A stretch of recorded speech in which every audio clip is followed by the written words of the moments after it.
সময়ের টাইম সঠিক ব্যবহার করুন এবং কখনো সময় নষ্ট করবেন না। টাইম ম্যানেজমেন্ট করতে জানাটা অনেক জরুরি।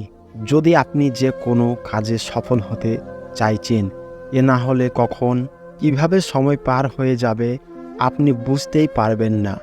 তাই প্রত্যেকটি মিনিট যাতে আপনার কাজে আসতে পারে সেইভাবে টাইম ম্যানেজ করতে হবে।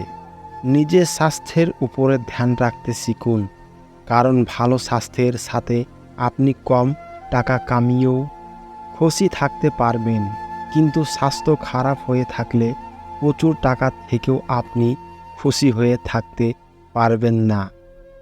নিয়মিত যোগ অভ্যাস, ধ্যান, শরীর চর্চা ইত্যাদি করতে হবে। এতে আপনি মানসিক ও শারীরিকভাবে নিজেকে সুস্থ ও সবল রাখতে পারবেন।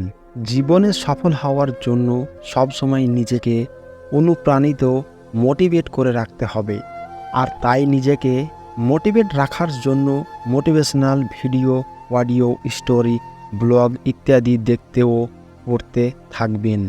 আমাদের মন বেশিরভাগ ক্ষেত্রে কাজের সময় অনেক উল্টো পাল্টা কথা চিন্তা করতে শুরু করে থাকে। তাই নিজের মন এবং মনে চলতে থাকা বিচারগুলোকে নিয়ন্ত্রণ করে রাখতে হবে।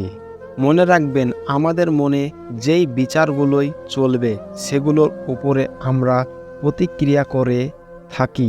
তাই বিচার ভালো থাকলে আমরা আমাদের কাজ অবশ্যই ভালো করে করতে পারবো। জীবনে সফল হওয়ার জন্য কিন্তু মনের অপ্রয়োজনীয় উল্টো পাল্টা বিচারগুলোকে নিয়ন্ত্রণ করতে শিখতেই হবে। জীবনে সবসময় কিছু না কিছু নতুন শিখতে বা নতুন কিছু শেখার চেষ্টা করতে থাকতেই লাগে, কারণ কেউ বলতে পারবে না যে কখন কোন জিনিস আপনার সফলতার কারণ হয়ে দাঁড়িয়ে যাবে। অনেক সফল ব্যক্তিরা রয়েছেন যারা কখনোই ভাববেন নিজে আজ যেই কারণেই বা তারা সফল সেটা তাদের সফলতার কারণ হয়ে দাঁড়াবে। 2 বছর অসফল থাকার পর অনেক নতুন নতুন বিষয়ে শিখতে থাকি এবং তারপর গিয়ে সফল হয়ে দাঁড়াই।